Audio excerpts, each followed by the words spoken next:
نوشیروان اور نمک۔ نوشیروان عادل کے ملازم ایک روز شکار گاہ میں اپنے آقا کے لیے کباب بھوننے لگے تو نمک موجود نہ تھا۔ اب اس بات سے اندازہ کیجئے کہ جس بادشاہ کے نوکر نمک تک ساتھ لے کر نہ چلیں اس کی بادشاہی کیسی چلتی ہوگی۔ خیر، کسی نوکر کو گاؤں بھیجا گیا کہ نمک لائے۔ نوشیروان نے دیکھا تو فوراً جاتے ہوئے نوکر کو آواز دے کر فرمایا، خبردار، نمک قیمت دے کر لانا ورنہ بدنظمی سے گاؤں برباد ہو جائے گا۔ حاضرین میں سے کسی نے عرض کیا، جہاں پناہ ذرا سے نمک سے کیا بدنظمی ہو سکتی ہے؟ نوشیروان بہادر نے فرمایا، یاد رکھو، دنیا میں ظلم کی بنیاد پہلے تھوڑی تھی، لیکن جو شخص آتا گیا اس پر بڑھاتا گیا۔ اپنی بات کی تائید میں نوشیروان نے شیخ سعدی کا ایک فارسی قطع بھی پڑھا۔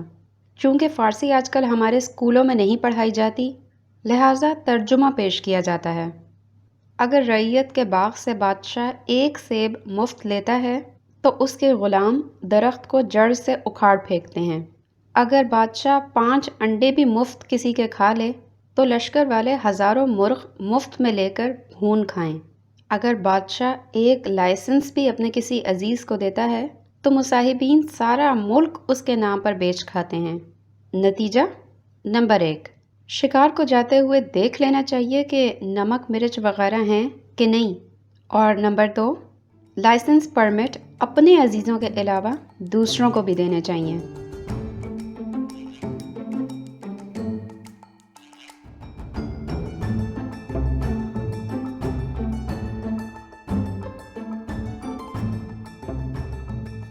وزیر اور درویش۔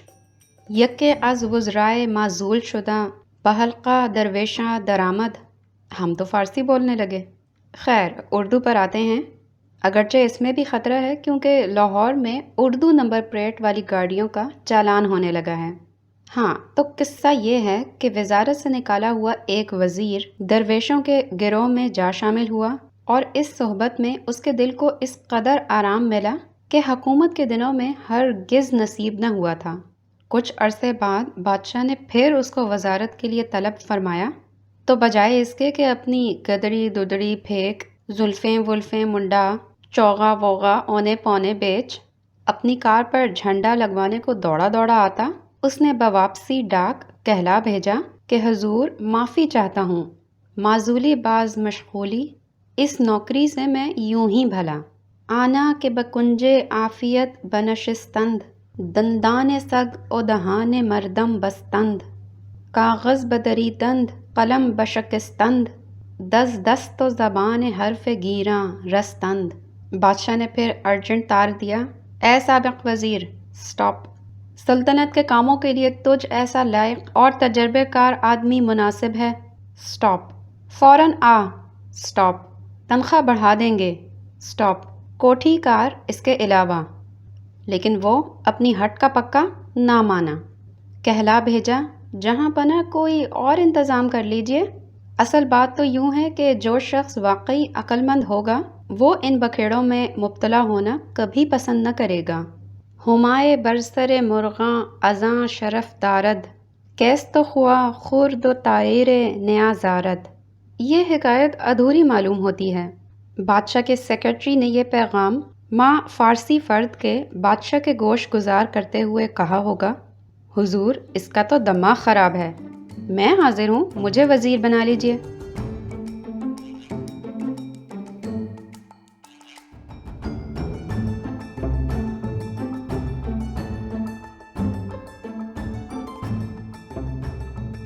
یہ حکایتیں الیکشن 1970 کے دنوں کی یادگار ہیں۔ گوشت اور ہڈی۔ ایک کتا اور ایک گدھا اکٹھے چلے جا رہے تھے کہ راستے میں ایک لفافہ پڑا ملا۔ گدھے نے اسے اٹھایا اور کھول کر پڑھنا شروع کیا۔ لکھا تھا، حامل حاضہ رقعہ کو حسب ذیل چیزیں مفت دی جائیں گی: بھوسا، سبز چارہ، چنے۔ کتے نے قطع کلام کرتے ہوئے کہا، برادرم، ذرا دیکھنا اس فہرست میں نیچے جا کر گوشت اور ہڈی کا ذکر بھی ہوگا۔